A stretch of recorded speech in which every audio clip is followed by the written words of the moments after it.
The best part about moto is that like you run into random people and find out you have a ton in common. And for instance, like I just met Steve today, and turns out we actually know a lot of the same people. And I also found out that Steve's actually been pretty involved with training some professional riders. Who are some of the guys you've trained? Fastest guy was Robbie Reynard. Nice, Long time ago. Okay. He was awesome. That's awesome. Yeah. For like your average weekend warrior, what's like 2 things that they can do on or off the bike that will help them feel better at the track on the weekend?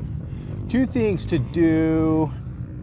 I would say one of the biggest things that is a downfall of people in general is they come into almost everything dehydrated, completely dehydrated. So being super well fueled and hydrated is a really big deal as far as fitness goes.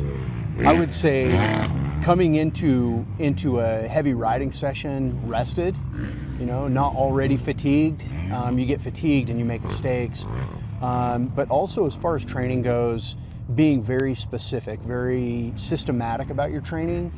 And for instance, training for a race situation, or if you just want to ride some really, really hard laps, doing interval training, but being systematic about it. So most all people train right in the middle really good.